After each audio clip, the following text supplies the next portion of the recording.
where are we? Oh, this is the dark arts.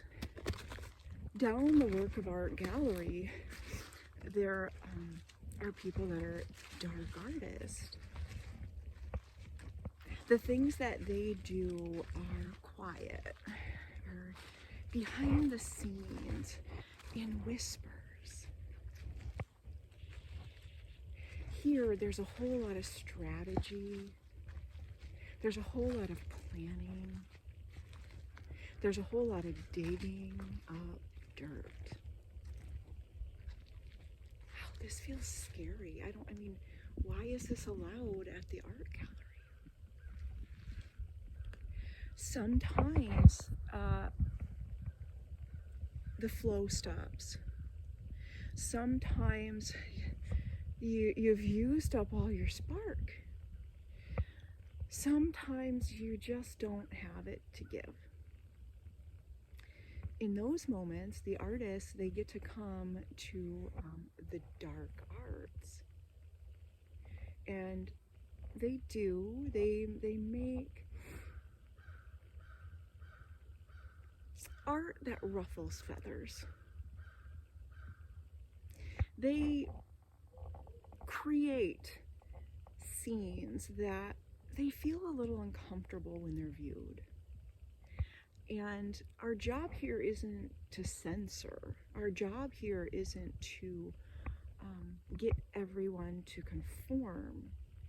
And sometimes the artist has to go into the dark in order to retrieve information, in order to identify if there's been anybody that has snuck in and tried to copy them, tried to steal from them, tried to take their art, tried to use their light for themselves. And so when that has happened, sometimes as the artist, you've got to come over here to this dark wing of the gallery, and you're going to see what people did with the light that they quote unquote took from you. And the lesson here is that even though you've encountered people that try to take your light, what they created with your light, you still benefit from. Even the people that you perceive as being against you also work at the gallery. They're stuck in the basement of the gallery. There's no light down there. So can you exist in the dark arts? Yep, you sure can. But what you use on those floors only works on those floors. It's like vampiric in nature, that as soon as a light is shined on it, it loses all power. It loses all of its power. People that deal on the lower floors are only in control on those floors. You're the whole building. You're the whole building. You have the ability to travel to whatever floor that you want. And people that have went up to witnessed your floor, took it down to the basement and created, good for them. Good for them. Because hopefully it created a spark. Hopefully it opened themselves up. Hopefully they were able to look into the mirror. And whatever is the result of that, you're benefiting from. You, because it was your energy, you still get paid for it. Even if it's coming through someone else. So you are free to give freely when you're in a state of overflow. You don't have to fear the darkness of others. When you remember you're the light, you can transmute anything. You're not afraid.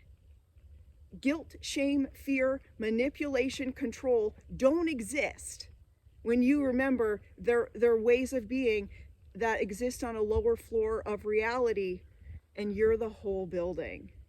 If you want to hop on the elevator and go see what they're up to, have at it, but it's not going to compare you've gotten so bored. You've gotten so bored from traveling down to the basement that now that you're up on the top floor at the penthouse, you just are free to sit in it.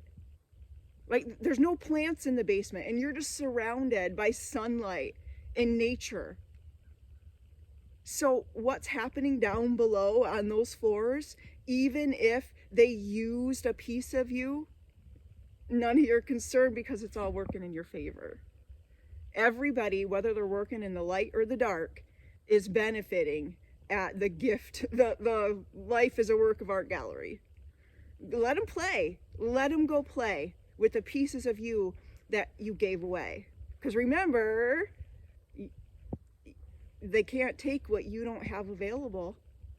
They took in a time where you didn't yet have boundaries. So it served its purpose. Everything that happens here is for the greater good of all, even the dark, heavy, yucky parts in the musty basement.